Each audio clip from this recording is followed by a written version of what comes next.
point de suspension. Et dans le point de suspension, chacun de nous remplacera les virgules ou soit les points de suspension en fonction de son problème et en fonction de sa situation. Alléluia. Alléluia. Est-ce que quelqu'un qui est là ce soir, est-ce que quelqu'un dans la joie d'être là ce soir? Aide-moi à saluer la personne qui est à côté de toi. Communique-lui la joie. Si possible, bénis-le de ma part, de la part du Seigneur. Et ce soir, Dieu fera du bien à quelqu'un. Amen, amen. Et dans les contextes de notre message, alors que nous parlons sur ta parole, cela veut dire sur tes instructions. Alléluia. Comme nous le savons, c'est Jésus qui a donné cette instruction aux pécheurs. Il les a demandé de s'éloigner d'abord et ensuite de jeter leur filet. Et la Bible dit que Pierre dit à Jésus, Seigneur, nous avons travaillé toute la nuit, mais nous n'avons rien pris. Mais sur ta parole, nous allons jeter le filet. Donc c'est sur tes instructions. Cela ne dépend pas de nous, parce que si ça dépendait que de nous, on n'allait plus travailler. Mais il a dit ce jour-là au maître, sur ta parole, je jetterai le filet. Et ce soir, je suis venu parler à quelqu'un. Chacun de nous cette année a reçu une parole de la part du Seigneur. Chacun de nous cette année a reçu un message de la part du Seigneur. Chacun de nous cette année a reçu une prophétie de la part du Seigneur. Ça ne pouvait pas être seulement une prophétie, soit un message que Dieu t'a s'adressé à toi d'une manière directe. Ça pouvait être une prédication qui t'a tellement touché. En écoutant cette parole, tu te disais en toi, cette parole est mienne. Alléluia. Alléluia. Et lorsque Pierre dit au maître, sur ta parole, je jetterai le filet, il voulait tout simplement lui dire, parce que tu as dit, je vais agir sur base de tes paroles. Alléluia. Il voulait dire au maître, je me réfère à ce que tu as dit pour agir. Il voulait dire au maître, à cause de tes instructions, à cause de tes directives, j'agis. Il voulait dire au maître, parce que tu m'as donné un message, parce que tu as prophétisé sur ma vie, j'agis en fonction de cette prophétie. Même lorsque les choses autour de moi ne correspondent pas à la réalité, mais parce que tu as parlé, moi aussi je m'aimerais agir, parce que le maître a parlé, parce que le maître a donné son instruction, parce que le maître a libéré sur ma vie une prophétie. Alléluia. Et nous connaissons tous ces textes que nous venons de lire. Généralement, les gens appellent ça la pêche miraculeuse. Ils attribuent ça ces titres parce que c'est en fonction du contexte par lequel se trouvaient les pêcheurs. La Bible dit qu'ils ont travaillé toute la nuit, mais ils n'avaient rien eu. Et lorsque le jour s'est levé, ils n'avaient aucune raison de continuer parce que les temps favorables étaient déjà passés. Alléluia. Alléluia. Les temps favorables étaient déjà passés. Et je voudrais dire à quelqu'un ce soir, malgré que les temps favorables étaient passés, la saison de Dieu n'était pas clôturée. Oh, je voudrais dire à quelqu'un ce soir, les temps favorables étaient passés, mais Dieu n'avait pas clôturé sa saison. Les temps favorables, chacun d'eux avait un programme. Alléluia. Et lorsque le temps favorable est passé, ils n'arrivaient plus à faire les choses en fonction de leur programme. Chacun d'eux avait changé son programme. Alléluia. Mais lorsque Jésus est entré en jeu, c'est que j'aime. Jésus est venu les ramener dans leur programme initial. Alléluia.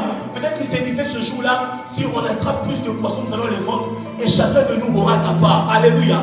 Mais à cause des chèques, le pécheur avait changé de programme. Mais lorsque Jésus est entré en jeu, il a manifesté sa gloire. Lorsque Jésus est entré en jeu, les choses ont changé. Lorsque Jésus est entré en jeu, il les a remis dans leur programme qu'ils avaient changé. Alléluia. Et je voudrais dire à quelqu'un ce soir, Dieu va te remettre dans ton programme, dans le programme que tu avais cette année. Peut-être tu te disais que quand Dieu va me bénir, je ferai ceci. Quand Dieu va me bénir, je vais soutenir son œuvre. Mais le programme avait changé à cause des échecs. Je voudrais te dire ce soir, tu es sur le point de remettre en cours le programme que tu avais changé. Oh, quelqu'un ne me croit pas, je voudrais te dire ce soir, tu es sur le point de te remettre dans ton programme. Alléluia. Alléluia. Alors ce soir, j'aurai 4 points pour parler de la part du Seigneur. Et le 4e point, c'est par là même que nous allons chuter, qui sera ça même notre thème. Alors mon premier point de ce soir, les pécheurs lavaient leur filet. Ceux-là qui écrivent peuvent écrire. Mon premier point, le pécheur lavait leur filet. Jésus était en face de lui de gens qui ont travaillé toute la nuit. Je pouvais comprendre que Pierre ou soit Simon disent à Dieu que nous avons péché toute la nuit sans rien prendre. Mais Simon dit au maître que nous avons travaillé toute la nuit. En d'autres termes, il ne se limitait pas seulement à jeter le filet pour attraper les poissons, Mais ils ont utilisé toutes les stratégies qu'il fallait en tant que pêcheurs pour avoir du poisson. Alléluia. Ils pouvaient même entrer dans l'eau, localiser l'endroit où il y avait plus de poissons, ressortir encore et puis aller jeter le filet à cet endroit. Mais malgré toutes les stratégies qu'ils ont eu à utiliser cette nuit-là, la Bible dit ils avaient connu de l'échec. Alléluia. Et Jésus était en face de lui, de gens qui ont travaillé toute la nuit. Et lorsque Jésus est arrivé, il les a trouvés en train de laver leurs filets. Lorsque les pêcheurs lavent les filets, cela marque la fin d'une activité. Ceux qui attrapent les poissons, lorsqu'ils lavent les filets, ils pensent déjà à la prochaine pêche. Alléluia. Mais ceux qui ne trouvent pas, lorsqu'ils lavent leurs filets, ils sont en train de se poser des questions par rapport à la prochaine pêche. Ils étaient peut-être en train de se dire, est-ce qu'à la prochaine pêche, nous allons encore réussir? Est-ce qu'encore à la prochaine pêche, nous allons encore connaître ces mêmes choses? Mais celui qui attrape le poisson, lorsqu'il lave son filet, il est content, il chante même. Alléluia.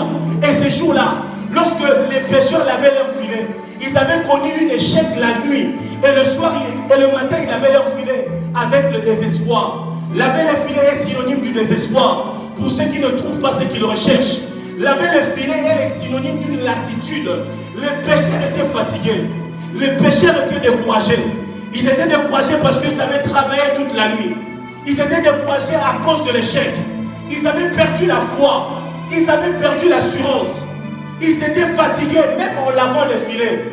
Ils pensaient à la prochaine pêche et ils se posaient beaucoup de questions. Peut-être ils se demandaient à Dieu, est-ce que prochainement nous allons encore réussir? Alléluia. Alléluia. Et Dieu m'envoie cet après-midi parler à quelqu'un qui est déjà en train de laver son filet. Dieu m'envoie cet après-midi parler à quelqu'un qui a perdu l'espoir de voir certaines choses se réaliser. Dieu m'envoie cet après-midi parler à quelqu'un qui a perdu la foi. Dieu m'envoie cet après-midi parler à quelqu'un qui est déjà fatigué de croire à certaines choses. Tu avais un programme cette année, mais rien ne s'est accompli. Tu souhaitais voir certaines choses dans ta vie. Tu souhaitais commencer ou entreprendre certaines choses. Tu souhaitais faire certaines choses cette année, mais rien n'a marché cette année. Peut-être aussi toi, durant l'année, tu étais comme les pécheurs. Tu n'étais pas seulement limité à souhaiter faire quelque chose, mais tu es allé au-delà de tes capacités. Tu as fait tout ce qu'il fallait, tout ce qui était à ton pouvoir. Tu as dépensé de l'argent. Tu as tout fait. Tu es allé voir même le ministre, le conseil du ministre pour avoir ce travail. Tu as tout fait pour que ce mariage réussisse. Tu as tout fait pour que cette relation réussisse. Peut-être que tu avais reçu des promesses de Dieu. Un prophète t'avait dit, cette année ne passera pas. Tu verras la gloire de Dieu. Cette année ne passera pas, Dieu va te visiter. Cette année ne passera pas, Dieu visitera ta famille. Mais là, tu es dans le désespoir. Tu as perdu la foi. Nous sommes à la fin de l'année. Nous sommes au mois de décembre. Décembre est la fin de l'année. Janvier était un temps favorable pour que les choses réussissent. Février était un temps favorable pour que les choses réussissent. Parce qu'après janvier, il y a encore 11 autres mois. Après février, il y a encore 10 autres mois. Même si en février, tu ne réussis pas, en mars, peut-être tu vas réussir. Tu as encore de l'espoir. Alléluia. Peut-être tu as travaillé toute l'année. Le temps favorable est passé. Mais là, nous sommes au mois de décembre. Après décembre, il n'y a plus de mois. Décembre est le dernier mois. Peut-être tu es déjà en train de ramener les promesses de Dieu à l'année prochaine. Tu te poses aussi des questions comme les pécheurs et tu te dis, est-ce que l'année prochaine, est-ce que les choses vont réussir? L'année prochaine, est-ce que je connaîtrai encore cet échec? Tu es dans les questionnements. Tu n'es pas encore sûr que Dieu même manifestera sa gloire. Tu as perdu la foi par rapport à certaines promesses de Dieu. Qu'est-ce que Dieu t'a dit cette année? Tu es là maintenant au mois de décembre. Rien ne s'est réalisé. Même pas une annonce d'une réalisation. Alléluia. Nous savons quand il va pleuvoir, au moins nous voyons que le ciel est nuageux. Au moins ça s'annonce. Mais dans ta vie, il n'y a même pas d'annonce. Tu es dans les questionnements. Si tu es là ce soir, Dieu m'envoie te parler. Dieu m'envoie parler à quelqu'un qui est découragé. Dieu m'envoie parler à quelqu'un qui est dans le désespoir. Dieu m'envoie parler à quelqu'un qui a perdu la foi. Dieu m'envoie parler à quelqu'un qui a utilisé toutes les capacités possibles qu'il fallait pour qu'il réussisse. Mais tu n'as pas réussi. Dieu m'envoie te parler. Et Dieu m'envoie te dire, le temps favorable est peut-être passé, mais la saison de Dieu n'est pas clôturée. Je voudrais rassurer quelqu'un, la saison de Dieu n'est pas clôturée. Alléluia. Alléluia. Et mon deuxième point de ce soir, Jésus les pria de s'éloigner. Aide-moi à dire à ton voisin, Jésus les pria de s'éloigner. Malgré que les pécheurs ont connu de l'échec la nuit, mais le matin ils étaient en train de laver leur filet. Mais lorsque Jésus est venu dans leur barque, la première des choses que le maître les a demandé, il les a demandé de s'éloigner un peu de la terre. Aide-moi à dire à ton voisin, éloigne-toi un peu de la terre. L'eau est le lieu d'activité d'un pécheur, ce n'est pas la terre ferme. Alléluia. Sur l'eau, un pécheur a encore l'espoir d'attraper le poisson. Alléluia. Mais sur la terre ferme, le pécheur est évalué par rapport à son temps. C'est pourquoi même la Bible dit, nous avons travaillé toute la nuit. Lorsqu'ils sont arrivés sur la terre ferme, ils se sont rendus compte qu'ils ont travaillé toute la nuit. Mais ils n'ont rien pris. Sur la terre ferme, ton échec sera évalué par rapport au temps. Sur la terre ferme, ton échec sera évalué par rapport à ton âge. Sur la terre ferme, ton échec sera évalué par rapport à tout ce que tu as fait. Mais je suis venu parler à quelqu'un qui est dans le désespoir. Je suis venu parler à quelqu'un qui a déjà perdu la foi. Tu as déjà commencé à reporter les promesses de Dieu.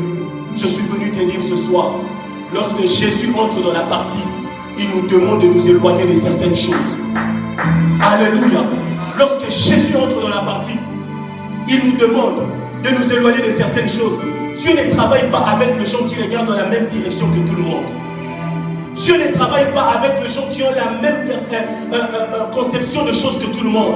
Dieu ne travaille pas avec les gens qui regardent dans la même direction que tout le monde. Éloigne-toi du monde. Éloigne-toi de la mentalité du monde. Éloigne-toi. Le monde te présente les temps. Le monde te présente les calendriers. Le monde te présente les difficultés. Mais Dieu vient te présenter sa grâce. Alléluia. C'est pourquoi la première des choses, lorsque Jésus est entré dans la partie, il les a demandé de s'éloigner de la terre. Donc on ne s'éloigne pas de la terre. Donc on ne s'éloigne pas du monde. Donc on ne s'éloigne pas de la mentalité du monde. On ne sera pas capable de recevoir de Dieu une prochaine instruction pour le prochain miracle. Alléluia. L'instruction qui a conduit les pécheurs au miracle était tout simplement parce qu'ils avaient accepté de s'éloigner de la terre. Alléluia. Alléluia. Dieu a un besoin. Et le besoin de Jésus ce jour-là était d'enseigner la foule. Alléluia. Alléluia. Et c'est lui qui répond aux besoins de Dieu. Dieu aussi va répondre à ses besoins. Alléluia. Nombreux Dieu a besoin de leur temps pour son œuvre. Nombreux Dieu a besoin d'eux dans sa présence. Nombreux Dieu a besoin d'eux pour soutenir son œuvre. Ils doivent accepter de s'éloigner de leur confort. Ils doivent accepter de s'éloigner des gens. Ils doivent accepter de s'éloigner de leurs besoins. Ils doivent accepter de s'éloigner des habitudes. Frère, qu'est-ce que Dieu t'appelle à faire? Nombreux Dieu les appelle dans sa présence. Tu dois accepter de t'éloigner de gens. Tu dois accepter de t'éloigner de tes amis. Tu dois accepter de t'éloigner de gens qui t'empêchent d'entrer dans ta saison. Alléluia. C'est lui qui répond aux besoins de Dieu. Dieu aussi répond à ce besoin. Le besoin de Dieu ce jour-là était d'enseigner la foule. Dieu aussi a besoin de ton temps. Dieu a besoin de ta vie. Dieu a besoin de toi. Dieu a besoin de toi pour soutenir son œuvre. Nous devons accepter de s'éloigner. Nous devons accepter de s'éloigner de notre confort.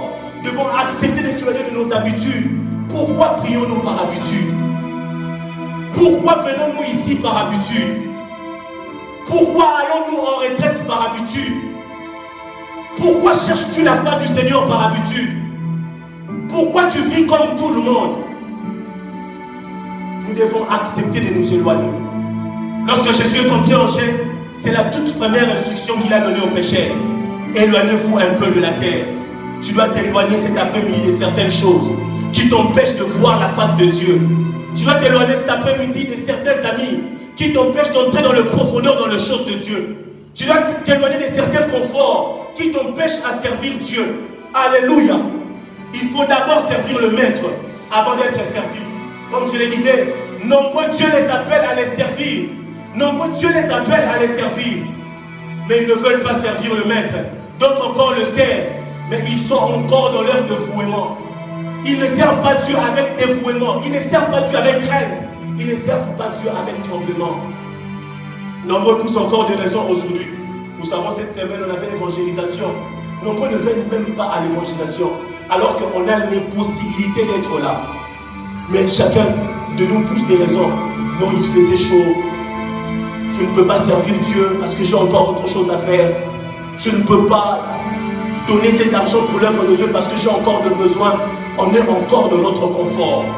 On est encore dans nos besoins. On veut encore satisfaire notre chair. On veut encore satisfaire nos besoins. Mais les pécheurs avaient tout le droit aussi de refuser de s'éloigner un peu de la terre.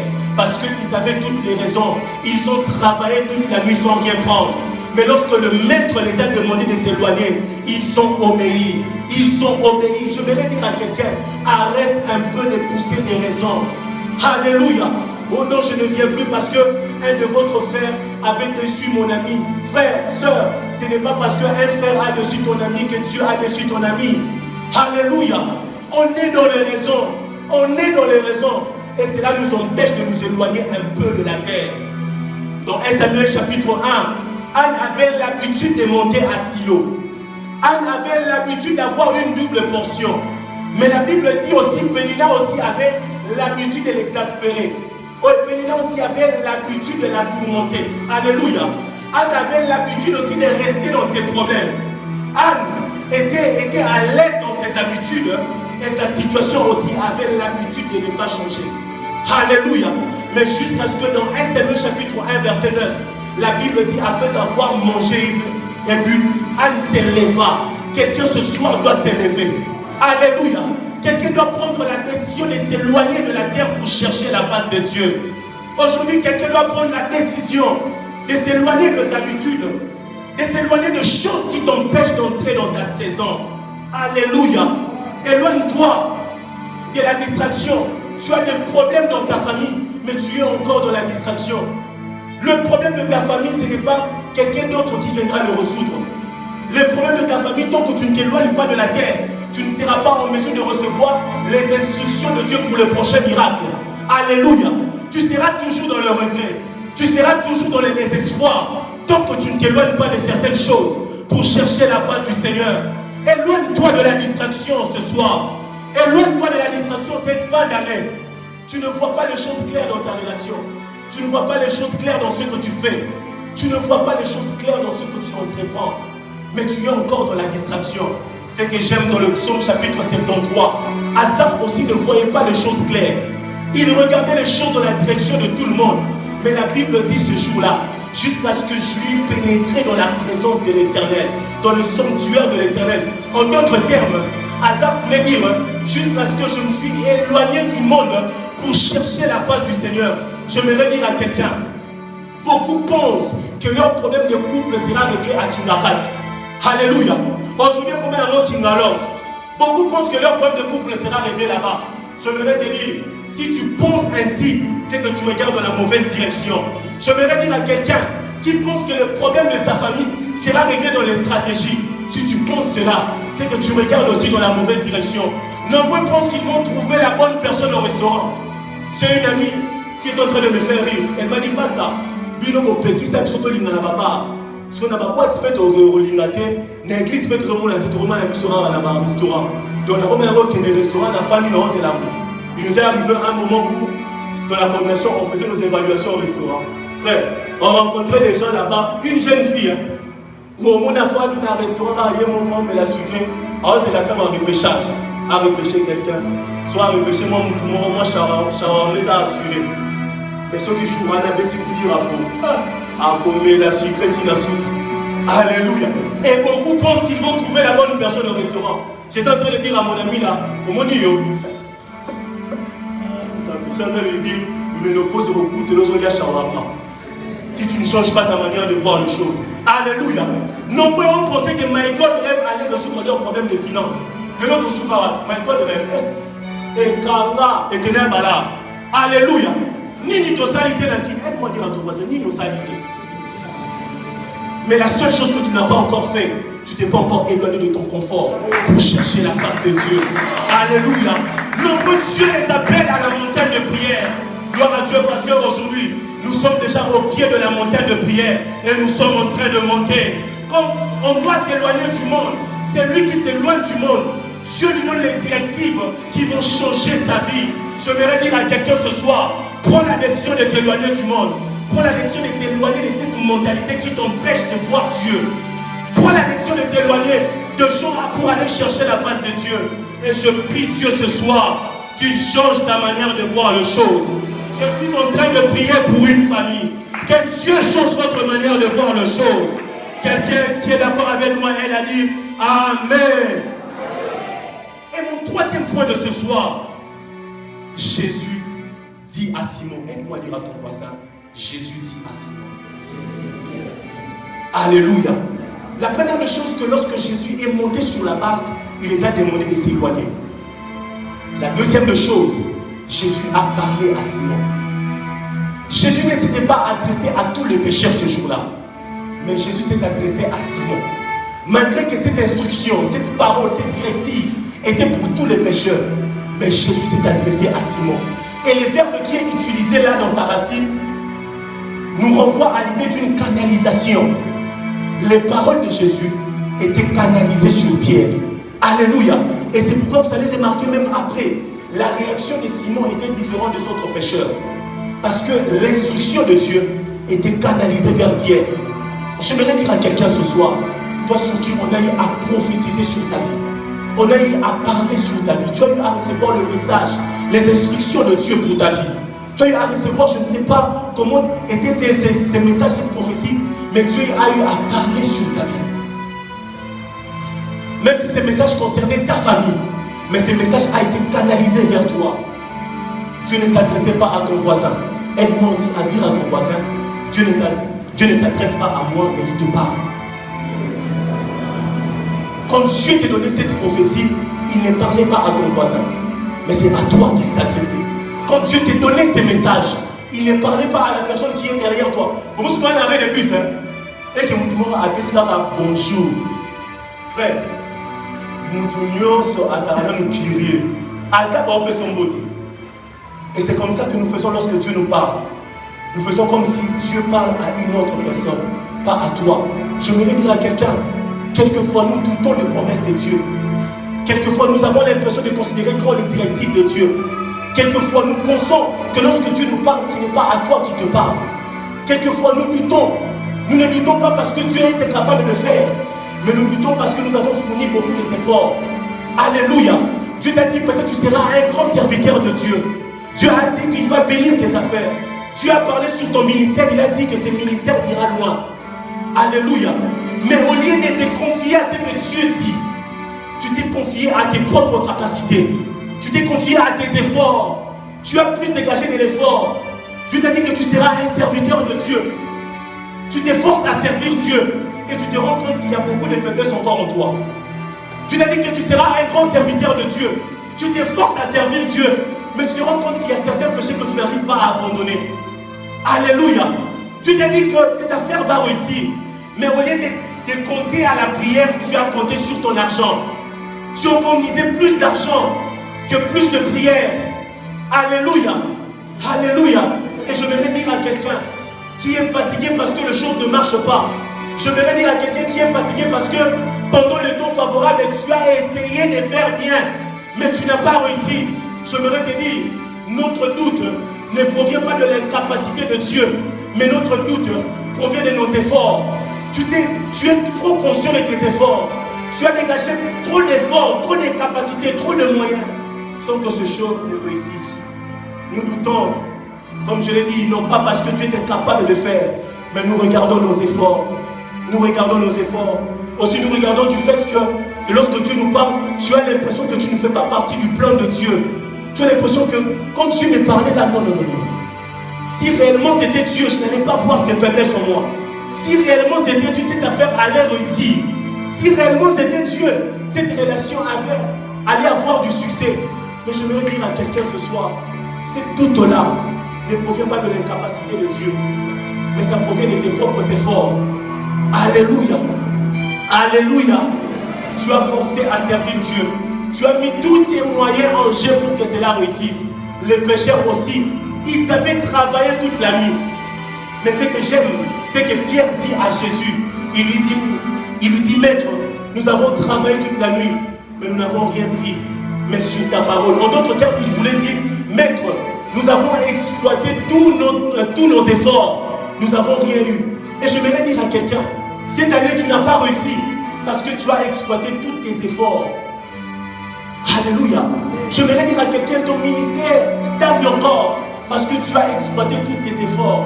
Je voudrais dire à quelqu'un, cette affaire stagne encore parce que tu as exploité tous tes efforts. Je voudrais dire à quelqu'un, cette relation stagne encore parce que tu as exploité tous tes efforts. Et je voudrais dire à quelqu'un ce soir, à toi qui as fourni plus d'efforts pour que cela réussisse, je voudrais te dire ce soir, laisse la place à Jésus.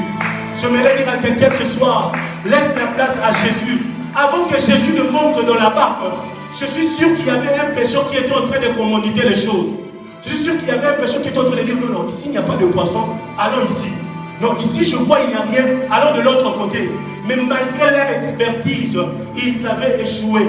Quelquefois, nous comptons à notre expertise plutôt qu'à la seigneurie de Dieu. Jésus n'était pas expert, mais il était Seigneur. Je voudrais dire à quelqu'un, arrête de compter sur tes propres capacités. Arrête de compter sur tes efforts. Crois en Jésus. Laisse la place à Jésus. Et lorsque Jésus est entré en jeu, la situation a changé. Je voudrais dire à quelqu'un, ta capacité de réussir ne réside pas dans tes efforts, mais ta capacité de réussir réside dans ce que Dieu a dit. Alléluia. Qu'est-ce que Dieu a dit sur ta vie? Qu'est-ce que Dieu a dit sur ta famille? Jésus, lorsqu'il te parle, il ne commet pas d'erreur. Alléluia. Tout ce qu'il a dit sur ta vie, tout ce qu'il a dit sur ta famille, il sait que cela va s'accomplir. Quelquefois, lorsque Dieu nous dit quelque chose, même lorsque l'environnement auquel nous sommes ne donne pas la possibilité de vivre ces choses se réaliser dans nos vies, Dieu a la possibilité de changer les choses au-delà de notre capacité pour que sa parole s'accomplisse. Frère, lisons la Bible, nous allons remarquer une chose. La prophétie disait que Jésus devait être né à Bethléem. Mais Marie et Joseph n'étaient pas de Bethléem. Mais pour que la parole de Dieu s'accomplisse, Jésus avait bougé les choses. Je voudrais dire à quelqu'un ce soir, Dieu va bouger les choses au-delà de tes moyens. Oh, tu ne me crois pas, je voudrais te dire, c'est à toi que je parle. Dieu va bouger les choses au-delà de tes capacités. Je voudrais dire à quelqu'un ce soir, Dieu bougera les choses dans ta famille, au-delà de vos finances, au-delà de vos moyens, au-delà de vos capacités. Arrêtez de croire à l'expertise du médecin, mais croyez à la seigneurie de Dieu. Arrêtez de croire à votre propre capacité. Arrête de croire à l'argent de ton père, mais crois à la capacité de Dieu. Alléluia. Ce que j'aime avec Dieu, Dieu et les autres n'utilisent pas la même balance. Bien aimé dans les Seigneurs, je voudrais te dire, la vie peut te donner une valeur. Les hommes peuvent te donner une valeur. Ta famille peut te donner une valeur. Mais ta véritable valeur ne réside pas dans la balance des hommes. Ta valeur réside dans la balance de Dieu. Si tu te rends compte que sur la balance des hommes, ta valeur est zéro, regarde dans la balance de Dieu. Tu as une valeur sur la balance de Dieu. Tu veux plus que ce que le monde te présente. Tu veux plus que ce que la vie te présente. Tu veux plus que ce que les difficultés te présentent. Tu veux plus que ce que la situation te présente. Je prie Dieu ce soir qu'il ouvre les yeux de quelqu'un afin de voir sa véritable valeur dans les capacités de Dieu. Je t'ai en train de dire, je prie Dieu ce soir qu'il ouvre tes yeux afin de voir ta véritable valeur dans les capacités de Dieu. Alléluia. Et mon dernier point de ce soir, c'est même ça mon thème. Sur ta parole. Aide-moi à dire à ton voisin, sur ta parole. Ça j'aime. Alléluia. La première des choses, je dis, Dieu les a demandé de s'éloigner. La deuxième des choses, Jésus a parlé à Simon. Mais la troisième des choses, c'était la réaction des hommes. Alléluia. Les deux premières instructions, c'était Dieu qui était en train de leur donner. Mais les deux premières, oui, sauf la première n'est pas une instruction. Mais la quatrième, ça j'aime, notre quatrième point, c'est la réaction des hommes. Pierre n'a pas dit, nous allons pécher à cause de notre expertise. Mais il a dit, sur ta parole. Pierre, les actions des pécheurs, c'est référé à la parole de Dieu. Je voudrais dire à quelqu'un, à chaque fois que les choses que tu fais, à chaque fois que tes actions sont fonction de la parole de Dieu, je voudrais dire à quelqu'un, c'est tu laisses la place à Dieu d'agir. Alléluia. Ces jours-là, les pécheurs, malgré leur expertise, ils étaient incapables d'attraper le poisson. Mais lorsque Jésus est entré en jeu, sur la parole de Dieu. La Bible dit que leur filet s'est rompu. Alléluia. Alléluia. Oh, donne-moi un amen. À chaque fois que nous faisons les choses en fonction de ce que Dieu dit, à chaque fois que tu fais les choses en fonction de ce que Dieu a dit sur ta vie, tu associes Dieu dans ce que tu es en train de faire. Et lorsque nous associons Dieu dans ce que nous sommes en train de faire, il devient notre allié. Aide-moi à dire à ton voisin, il devient ton allié. Plusieurs échouent parce qu'ils n'associent pas Dieu dans ce qu'ils font. Alléluia. Quand on fait les choses en fonction de ce que Dieu dit, il vient aussi à notre secours. Quand Dieu se présente comme étant un secours, il vient d'apporter une force supplémentaire. C'est pourquoi dans le psaume chapitre 61 verset 3, la Bible dit: du bout de la terre je crie à toi, le cœur abattu, conduis-moi sur le rocher que je ne puis atteindre. J'aimerais dire à quelqu'un, là où tu ne peux pas arriver, Dieu peut arriver. Là où ta famille ne peut pas arriver, Dieu peut arriver.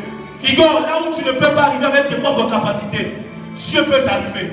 Et lorsque nous faisons appel à Dieu, lorsque nous faisons les choses en fonction de ce que Dieu dit, nous faisons appel à lui. Et il vient à notre secours. Il vient pour nous secourir. Et lorsque Dieu vient te secourir, il vient t'accorder une force supplémentaire afin de monter. Et je voudrais dire à quelqu'un, toutes les fois où les hommes ont laissé la place à Dieu, il les a apportés son secours. Je voudrais dire à une famille ce soir, laissez la place à Dieu afin qu'il vous apporte votre secours. Je voudrais dire à quelqu'un qui est dans le ministère, laisse la place à Dieu afin qu'il t'apporte son secours. Je voudrais dire à quelqu'un qui est dans les affaires, laisse la place à Dieu afin qu'il t'apporte son secours. Je voudrais dire à quelqu'un qui ne sait pas comment sera son avenir, laisse la place à Dieu pour qu'il t'apporte son secours. Dans les noces de Canaan, les hommes voulaient écrire leur propre histoire. Canaan signifie roseau, Canaan signifie plume. C'est avec cette plume qu'on se servait pour écrire. Alors que les hommes voulaient écrire leur histoire, les vers a manqué. Alléluia. Mais lorsque les hommes ont laissé la place à Jésus, Jésus a changé l'eau en vin. Je voudrais dire à quelqu'un ce soir, ce jour-là dans l'annonce de Cana, Jésus était venu commencer à écrire une nouvelle histoire dont lui-même il serait l'auteur. Je viens déclarer dans la vie de quelqu'un que Dieu ce soir commence à écrire une nouvelle dans ta vie dont lui-même il sera l'auteur. Dont lui-même il sera l'auteur. Les secours de Dieu ne sont pas seulement limités à Cana. Les secours de Dieu est allé aussi à Magdala. Magdala signifie une tour. Dans une tour, on pouvait contrôler une ville. Dans une tour, on pouvait contrôler un quartier. Dans une tour, on pouvait contrôler un village. C'est la raison pour laquelle Marie de Magdala avait cette démon. Parce que sa vie a été contrôlée. Mais ce jour-là, les secours de Jésus étaient pour délivrer cette femme. Je viens déclarer dans la vie de quelqu'un, oh mon Dieu, que Dieu apporte le secours dans ta famille. Là où l'ennemi est en train de contrôler la situation, que Dieu vous apporte la délivrance.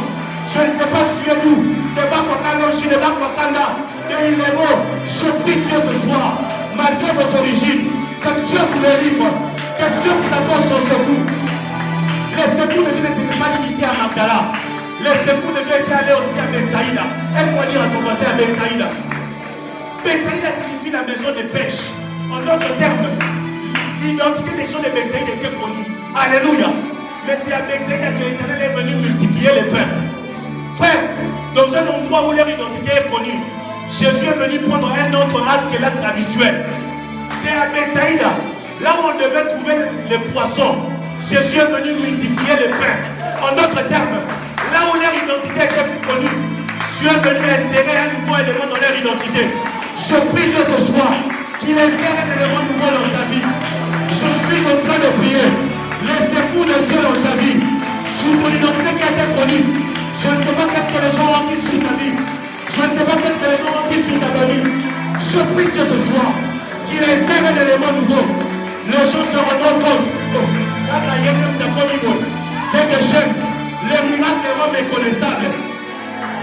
Les miracles seront méconnaissables. Il y aura un événement hier, mais aujourd'hui les miracles sont transformés. Ce que j'aime encore dans la Bible, les secours de Dieu ne sont pas limités seulement à Bethsaïda, mais les secours de Dieu sont allés aussi à Naïm. Aide-moi dire à ton voisin Naïm. Oh, dis à ton voisin, nous montons sur la montagne de prière. Naïm signifie bonté. Alléluia. Mais la Bible nous parle, lorsqu'elle fait référence à Naïm, la Bible nous parle d'une femme qui avait perdu son fils unique. Aide-moi dire à ton voisin son fils unique. Et en Israël, manquer de fils unique était le symbole d'un désespoir. Manquer de fils unique était le symbole d'un désespoir, d'un découragement, parce que tu n'allais plus avoir de postérité, tu n'allais plus avoir d'avenir, tu n'allais plus avoir de lignée. Mais c'est que j'aime lorsque le secours de Dieu est venu à Naïm. Dieu est venu ressusciter cet enfant. En d'autres termes, Jésus était venu redonner de la beauté à cette femme. La destinée de cette femme avait perdu son éclat. La destinée de cette femme avait perdu sa beauté. Mais lorsque Jésus est entré, oh ça j'aime, Jésus est venu redonner la beauté à la destinée de cette femme. Je suis en train de prier Dieu qu'il apporte son secours dans ta famille. Là où ta destinée avait perdu son éclat, là où ta destinée avait perdu sa beauté, que Dieu te donne cette beauté. Je prie de ce soir qu'il redonne la vie là où il y avait la mort dans ta vie. Qu'il redonne la vie là où il y avait la mort dans ta destinée. Dans le nom de Jésus. Dans le nom de Jésus. Et j'aime encore. Le secours de Dieu ne s'est pas seulement limité à Naïm. Mais le secours de Dieu est allé aussi à Bethanie. Dis avec moi Bethanie. Ça j'aime. À Bethanie, Dieu vient faire quelque chose d'extraordinaire. Alléluia. Bethanie signifie la maison des malheurs. Bethanie signifie la maison de l'affligé. C'est que j'aime. Mais à Bethanie, Jésus vient ressusciter Lazare. Lazare signifie l'éternel est un secours. Lazare signifie l'éternel est une aide. Là où il y avait le malheur, l'éternel est venu superposer son secours. Je vais dire à quelqu'un ce soir, je ne sais pas là où il y a les malheurs dans ta vie. Je ne sais pas là où il y a les malheurs dans ta destinée. Je prie le secours de Dieu. Que Dieu superpose son secours. C'est que j'aime encore. Bethanie ne signifie pas seulement la maison de l'affligé. Bethanie signifie aussi la maison des grâces. Et c'est que j'aime. Dans Ésaïe 61, la Bible dit l'Esprit de l'Éternel est sur moi. Car l'Éternel m'a oint pour apporter une bonne nouvelle aux malheureux. Mais c'est que j'aime. Lorsque Jésus a interprété ces passages, il n'a pas parlé de l'année de vengeance, mais il s'est limité à une année de grâce. Je prie ce soir, dans ta vie et dans ta famille, là où il y avait le malheur, que Dieu vous accorde sa grâce. Ce soir, je vais proclamer une année de grâce de l'Éternel. Ce soir, je vais déclarer une année de faveur divine.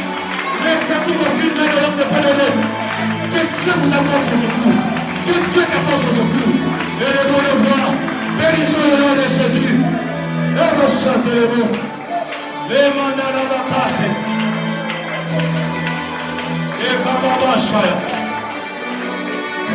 Rends grâce à Dieu, rends grâce à Dieu. Bénis Dieu pour son secours.